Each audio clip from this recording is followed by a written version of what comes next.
Thank you so much for joining us today. My name is Karina Villa, and I am the state senator for the 25th State Senate District.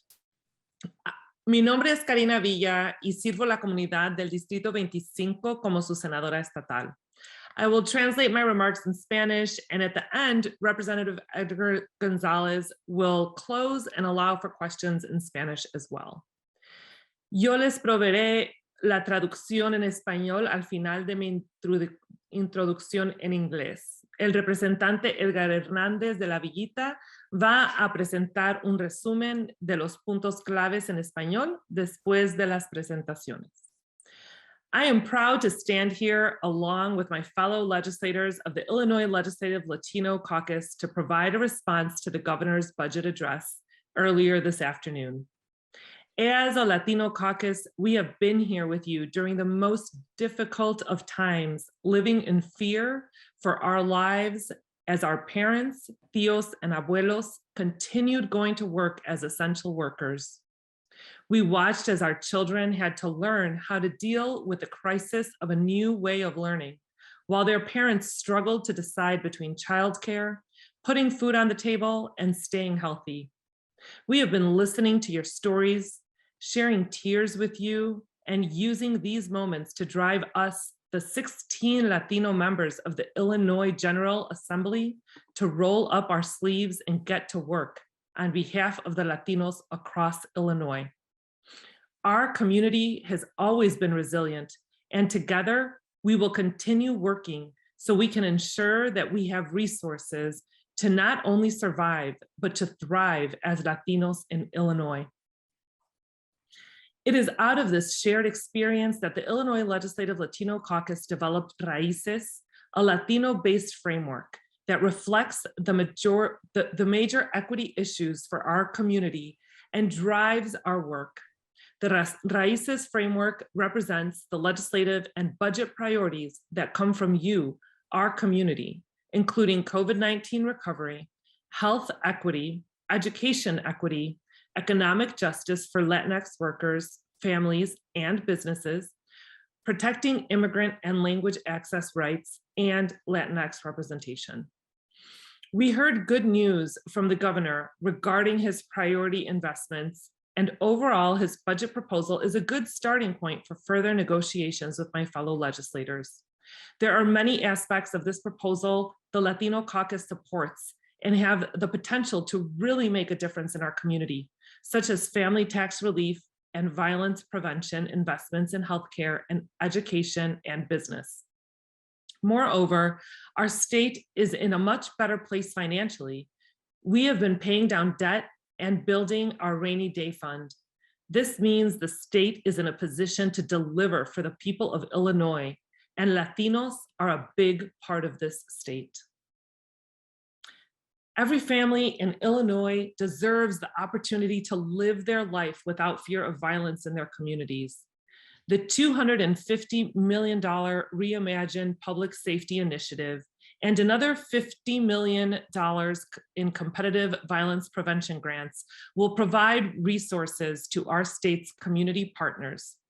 Many of our communities have suffered from far too much violence, and it is imperative that we invest in them and stop the cycle of violence.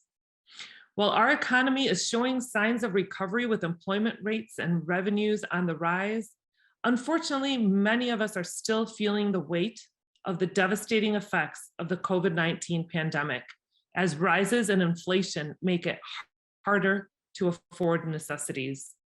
The strong economic growth across the state is being reinvested into tax breaks for Illinois families who will not have to pay for state sales and gas taxes for an entire year and will see a rebate in their property taxes. This is good news for Latino families. For the first time in over 20 years, we not only have a balanced budget, we are in the best financial shape and continuing to pay our state's unpaid bills, reducing crippling debt. Moreover, we are owning up to our responsibility to community providers and our state workforce by paying bills on time and taking care of employees, health insurance, and pension costs. Paying off our bills that are currently due is the first financial priority, but we also need to be forward thinkers and take the necessary steps to actively save for our future, and building the rainy day fund does just that. As the state eliminates fraud and waste and reprioritizes its financial investments in what really matters, the people of Illinois will be in a better position to get the support they need to move forward during these trying times. These are good things for our state, but also as a Latino caucus, we know that there is so much more that needs to happen for Latinos to achieve full equity. After my remarks in Spanish, my colleagues will address our specific budget priorities in the areas of health equity, economic development, education equity, and immigration.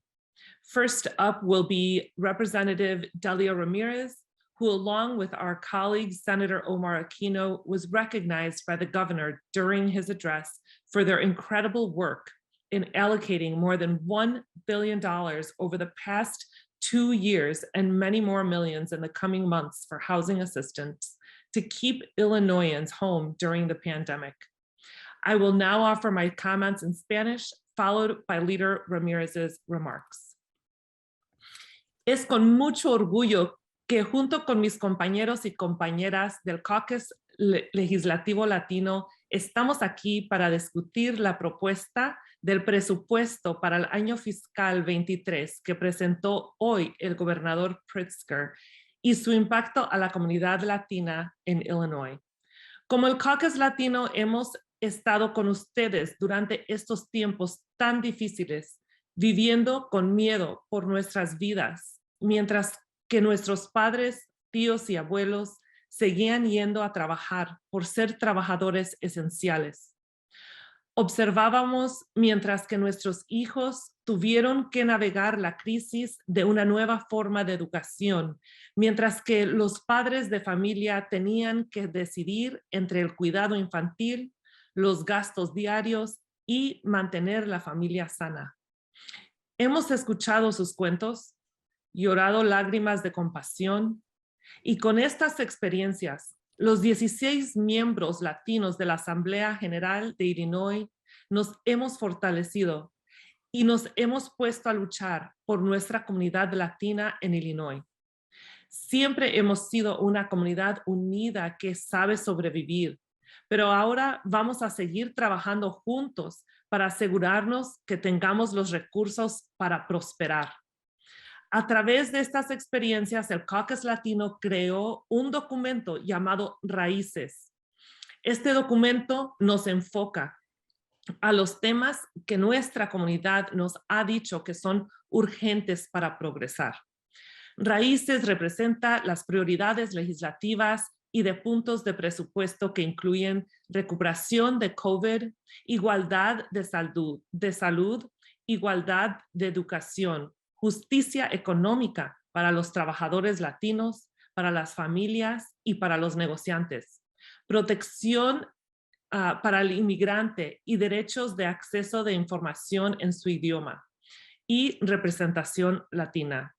Escuchamos buenas noticias de parte del gobernador en cuanto a sus prioridades de inversión y su presupuesto en general.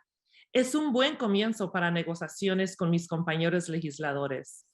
Hay muchas partes del presupuesto que el Caucus Legislativo Latino apoya y que tiene la potencial de traer un impacto positivo a nuestras comunidades. Algunas de ellas son alivio de impuestos familiares, prevención de violencia, inversiones en programas de salud, educación y para los negocios. Nuestro estado está fiscalmente sano y estamos trabajando para pagar nuestras deudas y ahorrar para el futuro. Esto es decir, el estado de Illinois está en una posición de traer recursos a la comunidad y los latinos son una parte numerosa de este estado. Todas las familias en Illinois merecen vivir sin miedo de violencia en sus comunidades. Muchas familias hemos pasado por momentos de tragedia por cuestión de la violencia en la comunidad. En este presupuesto habrá más de 300 millones dedicados para programas que podrán poner un alto a este ciclo de violencia.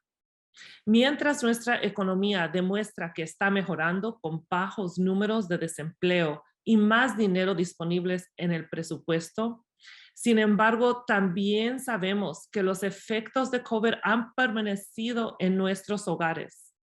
Cada día el costo de vida es más y por eso estamos contentos con la promesa de poner una pausa en los impuestos para el mandado esencial por un año, para los impuestos estatales de la gasolina por un año y una rebaja para las personas en sus impuestos de hogar.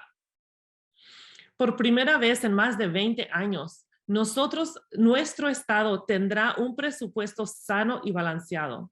Estamos en una posición fiscal muy saludable y vamos a continuar pagando nuestras deudas y reduciendo lo que debemos. Al hacer eso, estamos ahorrando para el futuro y podremos ayudar a la comunidad proveyendo recursos necesarios. Hay cosas buenas para nuestro estado, pero como el Caucus Latino sabemos, hay mucho más que debe suceder para que los latinos logren la igualdad total. Mis colegas comentarán ahora sobre nuestras prioridades de presupuesto en las áreas de equidad de salud, desarrollo económico, equidad educativo e inmigración. En primer lugar está la líder representante Delia Ramirez, quien junto a nuestro colega el senador Omar Aquino, fueron reconocidos por el gobernador Pritzker durante su discurso por su increíble trabajo de asignación de más de $1 billón en los últimos 2 años y muchos más millones en los próximos meses para la asistencia de vivienda para mantener a los residentes de Illinois en casa durante la pandemia. Representante Ramírez. Gracias, Senadora. Thank you for the introduction, Senator Villa. I am honored to be here with my fellow colleagues of the Latino Legislative Caucus here in Illinois. For the past 2 years, the caucus has been out front, demanding improved access to COVID-19 information, testing, and vaccines, and bringing those resources directly into our districts. But also making sure, not just that, but also making sure that cash, food, and housing assistance were available to all of our families, regardless of immigration status. We led the effort in housing assistance, and through House Bill 2877, we implemented the most comprehensive housing protections and allocated, as Senator Villa mentioned, more than $1 billion to make sure that families across the state of Illinois have a place to live. And we are going to continue to ensure that that assistance continues and it gets to the Latino community.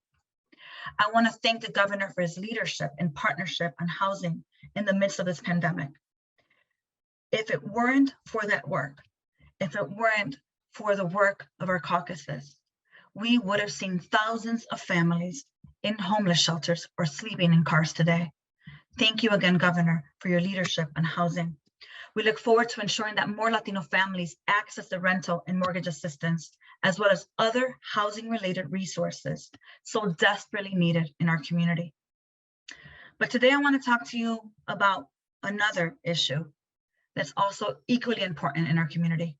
And you've probably heard me say this before, and that is that housing and healthcare go hand in hand, especially in the Latino community, where a significant amount of households live in multi-generational housing.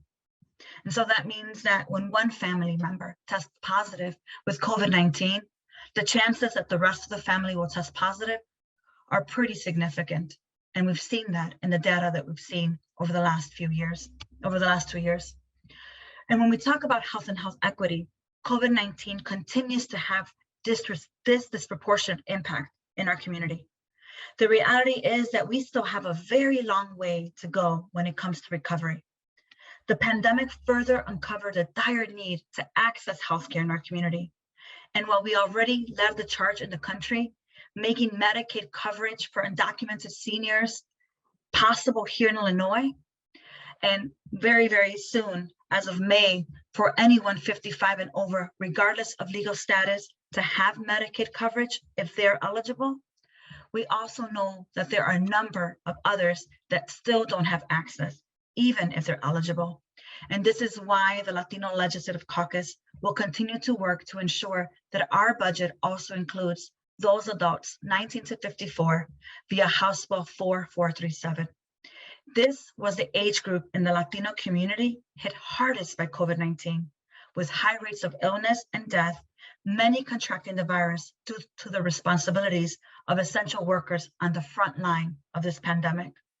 We're also working on Medicaid eligibility for adults with severe and profound intellectual and developmental disabilities. The budget includes substantial investment in the healthcare system and workforce, and it is encouraging to see the governor's proposal include $200 million to create community college partnerships for high demand healthcare positions, such as nurses and EMTs. For Latinos, this is an opportunity to reduce barriers by creating a more bilingual and bicultural workforce, including community health workers who are so vital in our communities. But Latinos must be engaged in these trainings and staffing efforts. And as a caucus, we will make sure that Latinos are included and have access to these growth opportunities that will make our health system better for all of us. Our children have been severely impacted by the pandemic, cognitively, socially, emotionally, and educationally. Latino children are twice as likely to have lost a parent during the pandemic, and the fear in our community has resulted in so much trauma. We will seek an increase in mental health services for children and an acceleration of bilingual, bicultural professionals that can be responsive to these children and their families. And as a caucus, we've been frustrated by the slow response of public health systems at the state and local level to address the community's health needs during the pandemic. At some points, leaving high-density Latino areas with high infection rates outside of the targeted zip codes for COVID-19 testing, education, and vaccine. And so we want to make this loud and clear. Any investment in public health will need to include a plan for reaching the Latino community meaningfully and improving Latino data to inform decision-making. We look forward to working with Governor Pritzker, to craft a budget that will prioritize these needs. With that, I'd like to turn over to Representative Delgado, who will be discussing economic development and Latino representation. Representative. Thank you, Leader Ramirez.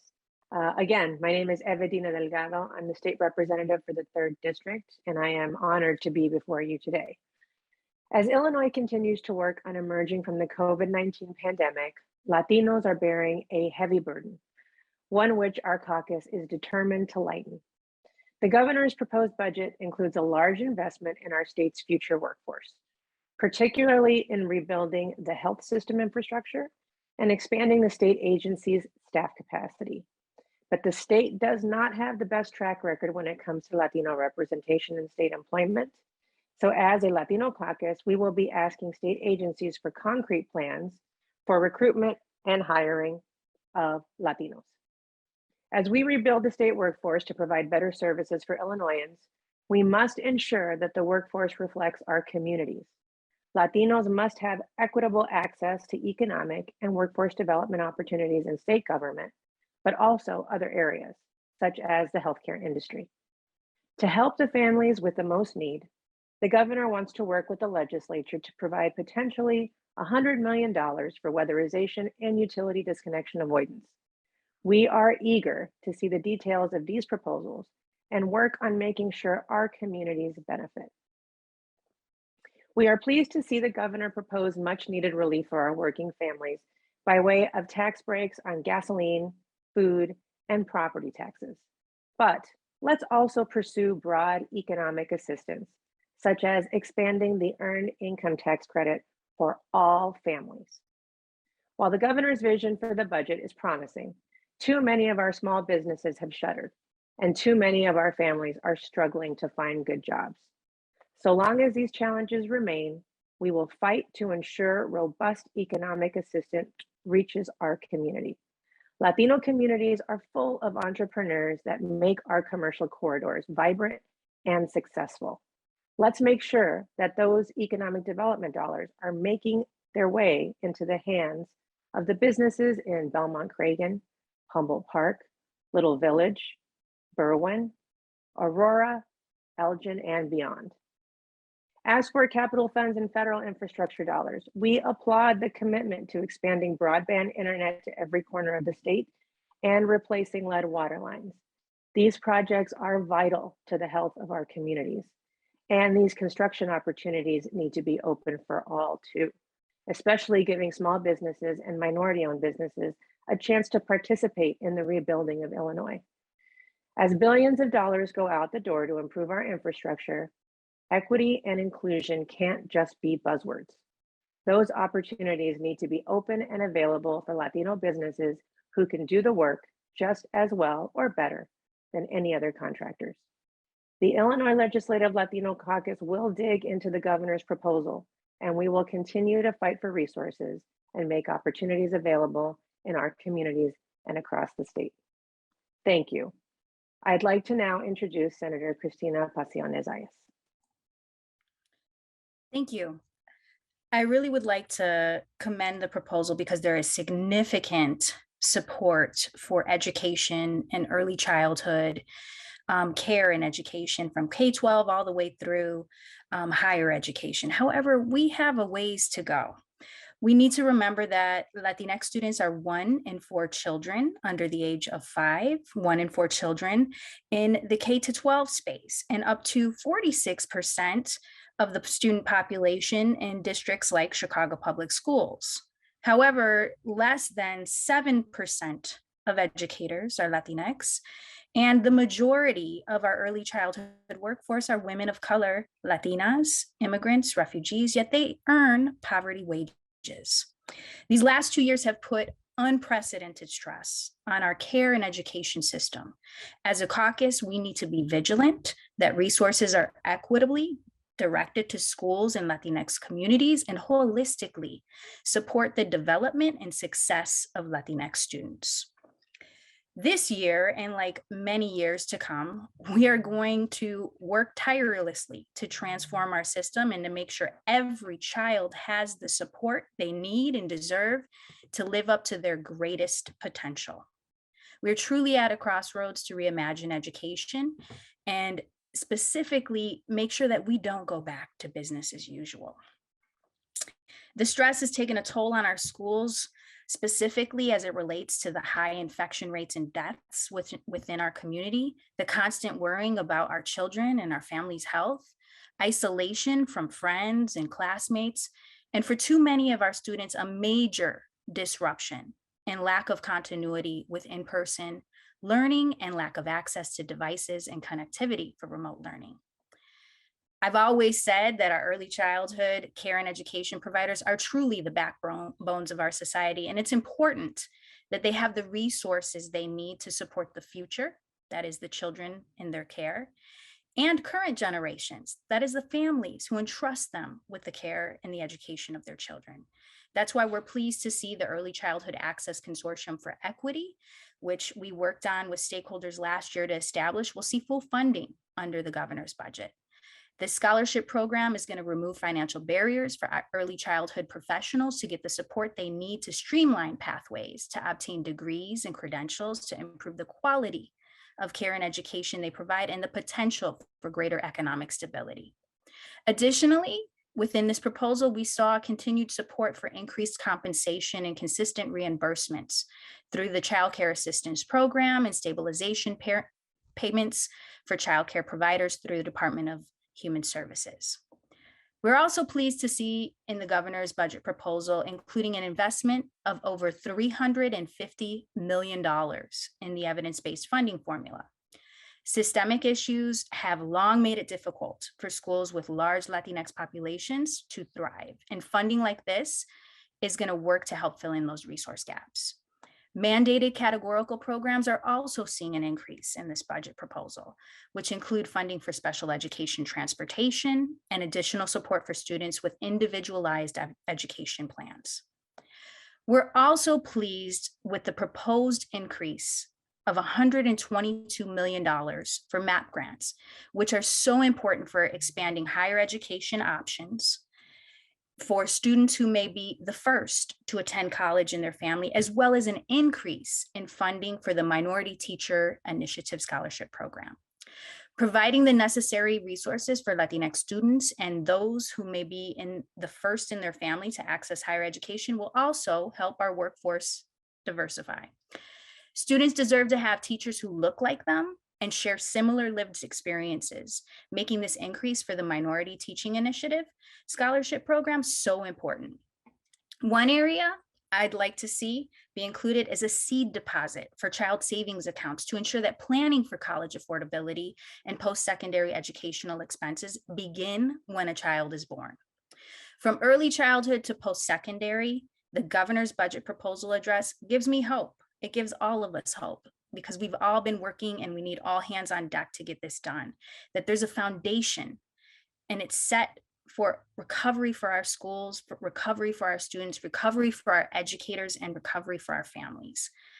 The Illinois Latino Legislative Caucus looks forward to working with the governor's office as we dig more into this budget to round out the support that my colleagues have identified, as well as I, for young children, families, and see how we can best serve our state's children and families. And now I'd like to introduce Representative Dagmara Velar, who will be sharing with you our immigrant rights and language access budget priorities for fiscal year 23. Thank you, Senator Pacioni-Zayas. As neighbors, business owners, taxpayers, and workers, immigrants are an integral part of Illinois' diverse and thriving communities and make extensive contributions that benefit all across the state. Immigrants are also an essential part of our economy as a growing sector of the workforce and also employers across all regions. But beyond that, it is important to note that no matter the contribution, people, regardless of immigration status, need to be treated with dignity and respect. As a self-proclaimed welcoming state, our budget is a moral document that needs to exemplify that.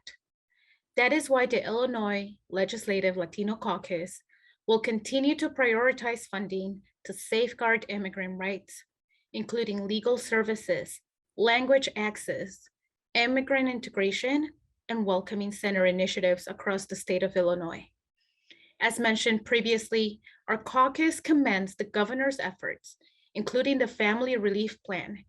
And while this plan, as the governor said, it cannot solve all the challenges of global inflation, it is an attempt to do our part to alleviate some pressure on working families. And our caucus will make sure that this includes all Illinois families, regardless of immigration status. We will also continue to demand the reinstatement of the Governor's Office of New Americans, which plays a pivotal role in promoting and supporting immigrant and refugee inclusion across all state agencies, as well as coordinated efforts of federal, state, and local governments to support social, economic, and civic integration of immigrants and refugees. With the turmoil of the COVID-19 pandemic, it is more important than ever to support policy and a state budget that brings opportunity for all Illinoisans, providing housing assistance, being inclusive of aid, connecting people to jobs and to their needs. I will now pass it over to my colleague, Representative Edgar Gonzalez, for our remarks in Spanish. Hola, muy buenas tardes a todos. Yo soy el representante estatal Edgar González. Como han dicho mis colegas, la pandemia todavía no ha terminado y nuestra gente todavía está sufriendo. Falta mucho trabajo que hacer. Y como han planteado muchos de mis colegas, como dice la senadora Villa, habló sobre el trabajo que el Caucus Latino ha desarrollado para presentar nuestras raíces, un documento que plantea nuestro plan para brindar la justicia económica, educativa, médica y social que necesita nuestra comunidad. Ya que el estado de Illinois se supone que está en una posición de bienestar económico, ahora debemos enfocarnos para resolver los problemas que han afectado a los latinos de manera sistémica a través del presupuesto del año 2022. Como explicó la representante Ramírez, habló sobre la crisis de vivienda en nuestro estado y la asistencia que se le ha dado de parte del estado para pagar las rentas y las hipotecas, pero también no nos debemos de olvidar del acceso a la asistencia médica, que sigue siendo un problema muy grande para nuestra gente. Y por eso ella tiene un proyecto de ley para expandir esa asistencia médica a gente que antes no podía acceder a eso. También hay que asegurar de que nuestro próximo en el trabajo que hacemos para desarrollar la fuerza laboral, que sea una fuerza laboral bilingüe, así para poder agarrar más latinos, ayudarnos en esta crisis que hemos tenido.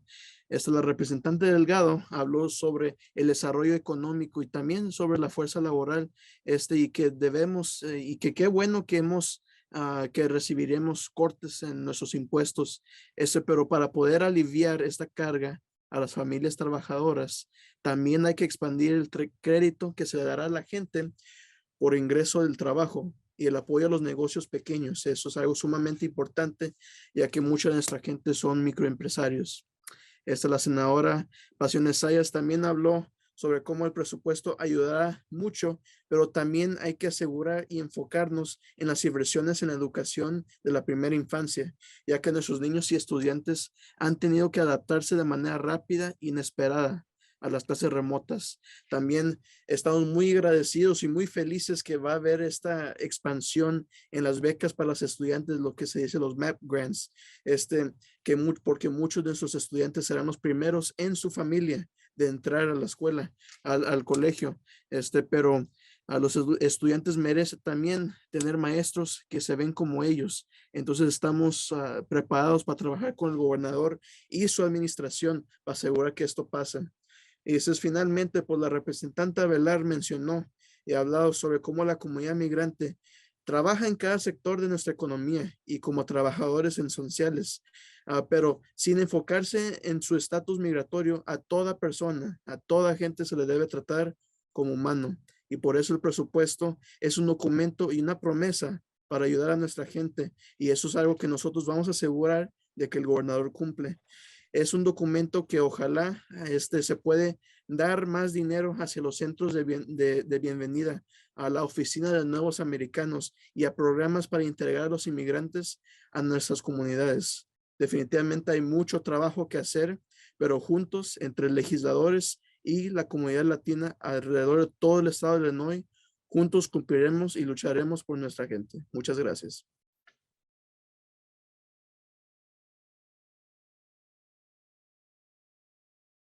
Y creo que si alguien tiene preguntas o alguien así, tenemos chance de contestarlos.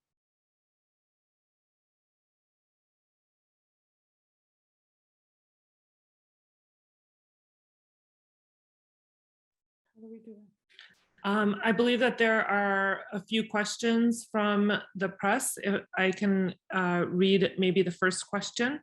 It is Representative Avelar mentioned the reinstatement of the Governor's Office of New Americans. What is the purpose of that office?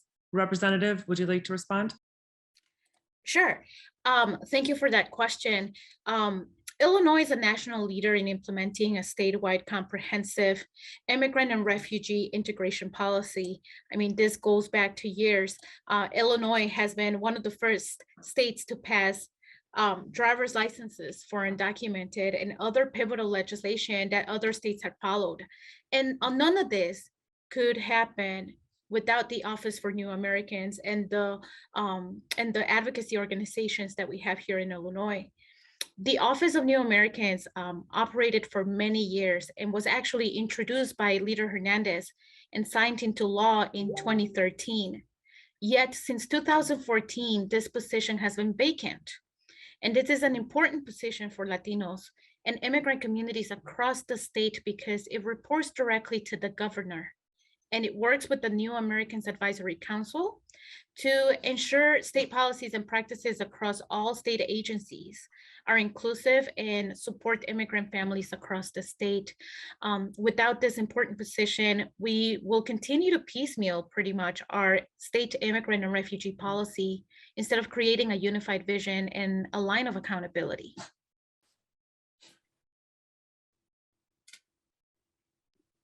Thank you, Representative. And we have a second question. What does the Medicaid expansion for 19 to 54-year-olds mean for Latino individuals?